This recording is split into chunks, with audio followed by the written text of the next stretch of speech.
How's everyone doing today? I have a Blu-ray collection update with one DVD and one 4K and one Steelbook. So if you've seen any of these, definitely let me know what you think of them and let me know which one of these is your favorite as well. Leave those comments down below.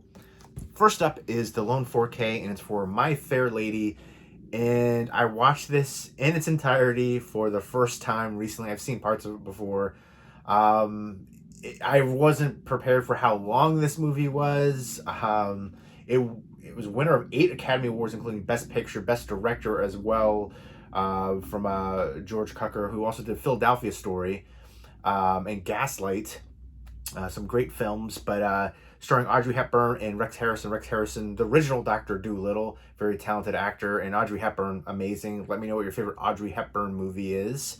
And the big controversy about this was Marni Nixon did all the songs.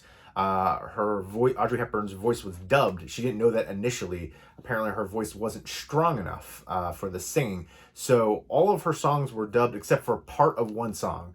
She sang a part of one song. The rest of the songs were all Marni Nixon. Marni Nixon did a bunch of songs for other films as well.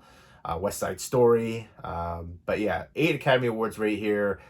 This is the best I've apparently, I've only seen clips of it before and scenes from it, passing through on TV and stuff. And from what in my memory, this was by far way better looking than I've ever, seen it. And I watched this with somebody who was a big fan of this movie. And, I'm really picky when it comes to musicals. Musicals is probably like my least favorite genre. So that already, is 3 hours, kind of tough to sit through. 172 minutes to be exact. So yeah, it was, it was rough for me to sit through. There were some entertaining moments, but I just really hated the way this one ended too. This is from 1964. You have to take that into consideration. I don't know. I just it felt like a toxic relationship. At the end, he just I don't want to give away too much away, but yeah, it just seemed very toxic, unhealthy situation. But I guess for the time, it's got a lot of nostalgia for a lot of people. I get that. And there's some good special features on here as well. A whole second disc right there.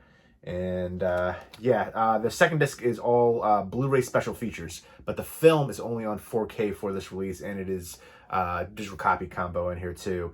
But yeah, so this professor thinks he essentially takes this bet that he can take this gutter snipe, Audrey Hepburn, who is selling flowers on the street. She has like a terrible accent, and basically turn her into a lady, and present her in front of royalty, and people will just believe that she is a classy young lady, and she can kind of start her life anew in high society. Liza Doolittle. But yeah, just some good pageantry there, some good songs. I really like her father. Her father was the best part of the movie for me by far.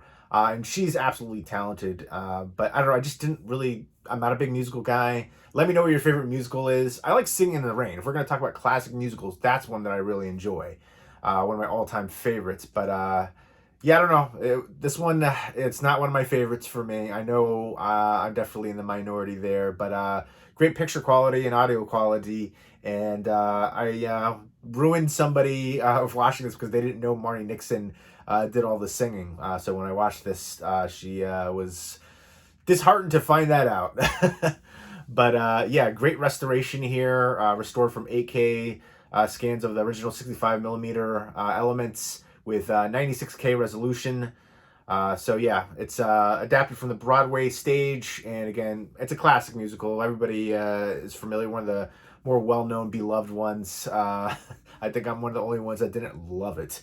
But yeah, Audrey Hepburn, great performance there. Kind of sad to hear about her thing being dubbed, and she like left the set at one point and then came back and apologized for, her devious behavior. It wasn't devious behavior, but it's just funny that she would say that. But yeah, My Fair Lady looks great, sounds great. If you're a fan of it, you'll definitely appreciate this release on 4K right here from Paramount. And next up is City of Lies with Johnny Depp and Forest Whitaker. It's all about the killing of Biggie Smalls, Notorious B.I.G., Christopher Wallace. And I thought it was interesting because I've seen, a lot of documentaries and specials on the killing of Tupac and Biggie. This one went a little bit more in depth, and I didn't know about some of the police officers that were involved. There were a few police officers that were involved that also worked with Death Row Records and Suge Knight.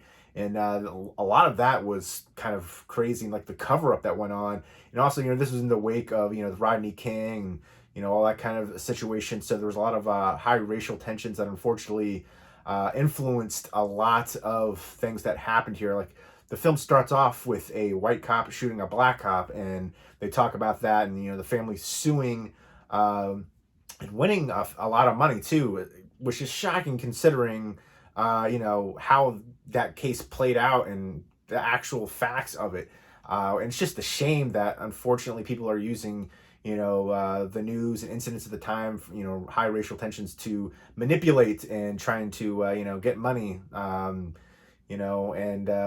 game the system, which they did. But basically, it's based off of a book here, Labyrinth, LA, being capitalized for, LA and LAPD and stuff like that, by Pulitzer Prize winning author Randall Sullivan. And Johnny Depp plays LAPD detective Russell Poole, who spent 20 years trying to solve the murder, and him kind of just being pushed out essentially. And he teams up with a journalist right here, played by Forest Whitaker. And the journalist character was actually kind of a made up character. When they're talking about the story, Russell Poole was an actual detective who worked on this case, and then the Forest Whitaker character was just kind of made up for the movie. And they just kind of explore the case and go more in depth, especially about what Russell Poole uncovered, especially with the police and their involvement. And there was another case early on where a Crip went to Death Row Records party, and mostly Blood's there, and he was throwing up signs and stuff for the set, and a bunch of guys just beat this guy to death while LAPD officers were working as security and just watched and let it happen.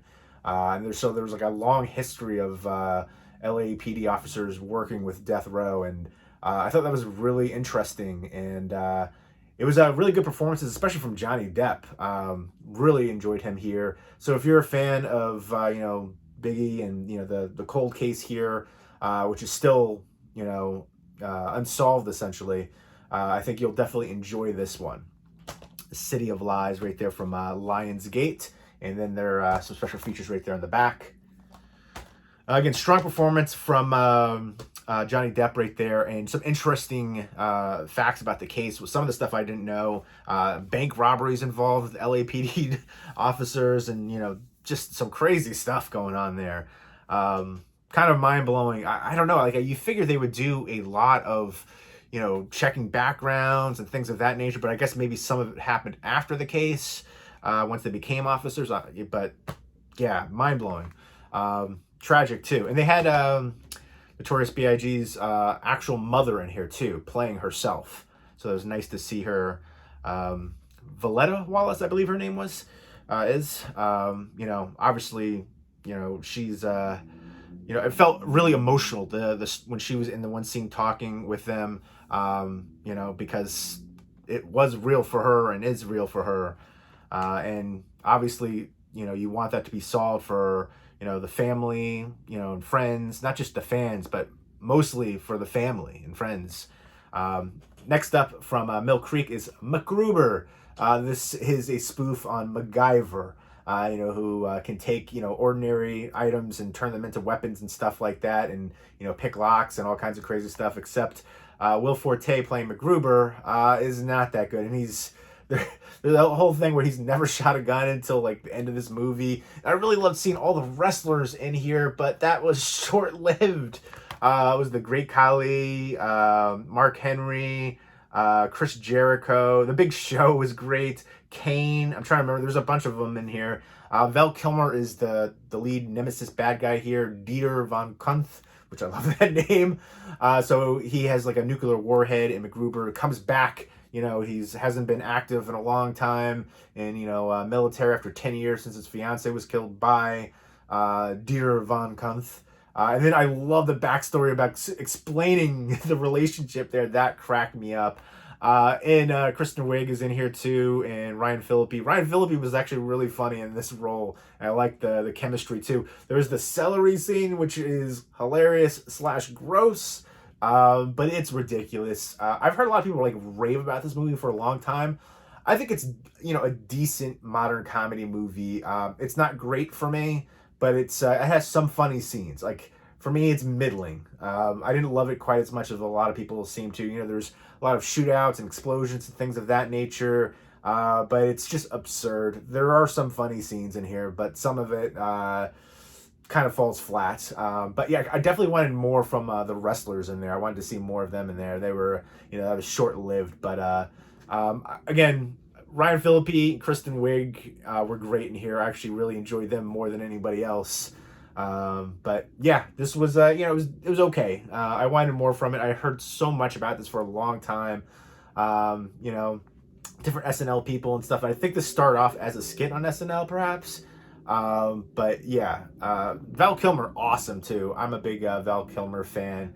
Let me know what your favorite Val Kilmer movie is. Next up is John Wayne in Hellfighters. And this is towards kind of the end of his career. I want to say this was a year before True Grit, I believe, which he won an Oscar for True Grit. Marion Morrison, aka John Wayne. That's his real name right there.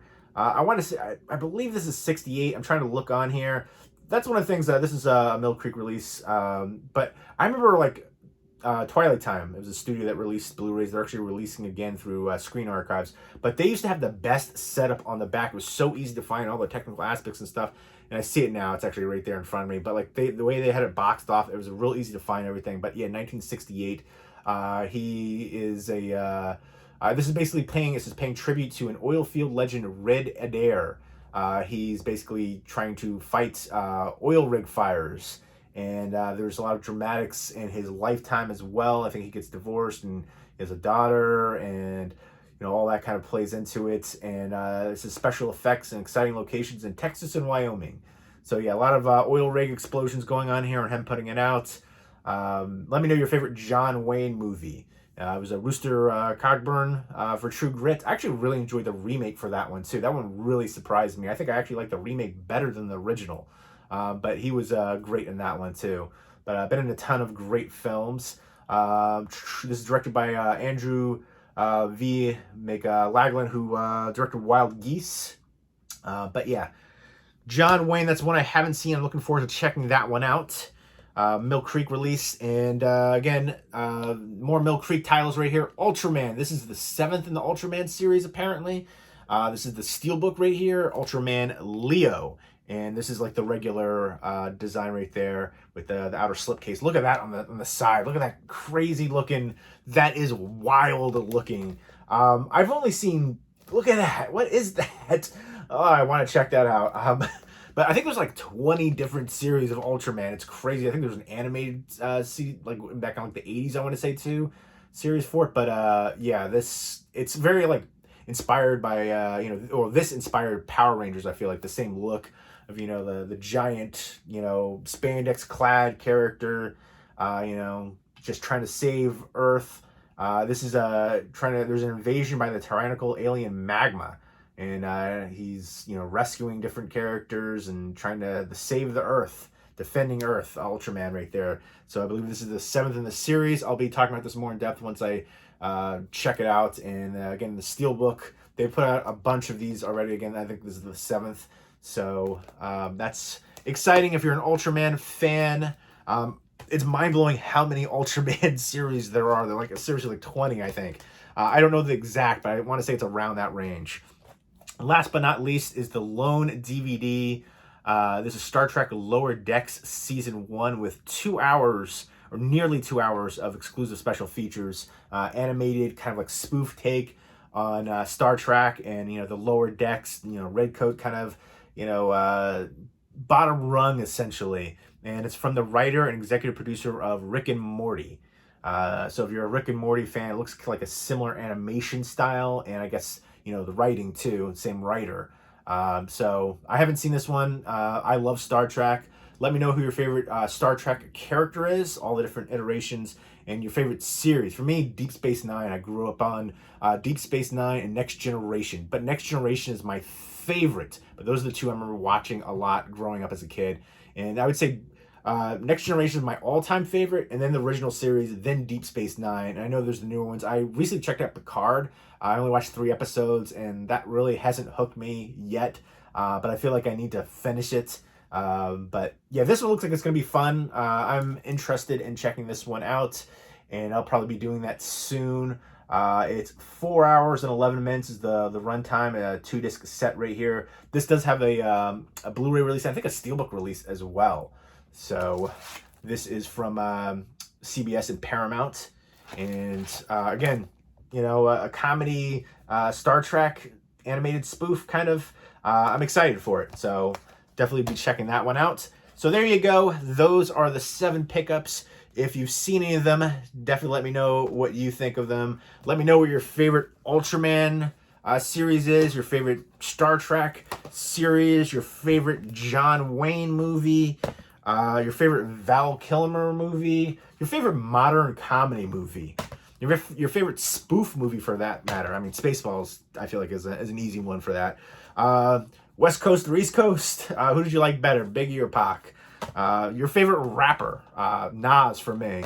I was always, Queensbridge, Cormega, Nature AZ, Foxy. I don't know, I grew up, 90s hip hop, so favorite musical, favorite Audrey Hepburn movie. So yeah, leave me all of those comments down below and let me know if you've seen these movies, what you think of them, and which one of these is your favorite, as well as, obviously some TV series in there too, with Ultraman and then the Star Trek Lower Decks Season 1. So yeah, leave me all those comments down below, and I hope everybody's doing well. Take care.